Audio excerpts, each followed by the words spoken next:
আজ শুক্রবার। জুবাইর পাঞ্জাবি পায়জামা টুপি পরে বেরিয়ে পড়লো মায়ের সাথে।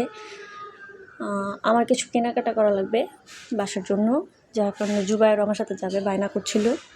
আসসালামু আলাইকুম ভিউয়ার্স, কেমন আছেন আপনারা সবাই? আশা করি ভালো আছেন সবাই। আলহামদুলিল্লাহ, আমরাও মা ছেলে ভালো আছি। তো এখন আমরা রিক্সা খুঁজতেছিলাম, পেয়েও গেছি। চলে যাচ্ছি মার্কেটের উদ্দেশ্যে, নিউ মার্কেট সাভার স্ট্যান্ডে। এখন আমরা স্বপ্নতে ঢুকলাম টুকিটাকি কিছু কেনাকাটা করার জন্য। খুব শর্ট টাইম কেনাকাটা হয়ে গেছে, চলে যাচ্ছে আমরা। জুবাইর বলছিল যে ও নিউ মার্কেটে যাবে একটু খেলাধুলা করার জন্য, তাই ওকে নিয়ে যাচ্ছি। ওইখানে একটা রেস্টুরেন্টও আছে। জুবাইর লাচ্ছি খাবে, খুব গরম লাগছিল ওর, বলছিল। চলে আসছি নিউ মার্কেটে। এখন এইখানে থার্ড ফ্লোরে যাব। থার্ড ফ্লোরেই খেলাধুলা করার জন্য ভালো জায়গায় এবং রেস্টুরেন্টটা আছে। এই যে লাচ্ছি অর্ডার করলাম ওর জন্য।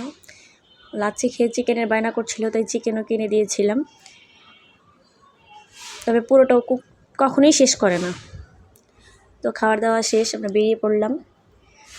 So thank you, like share comment, পাশে থাকবেন গাইজ। আসসালামু আলাইকুম।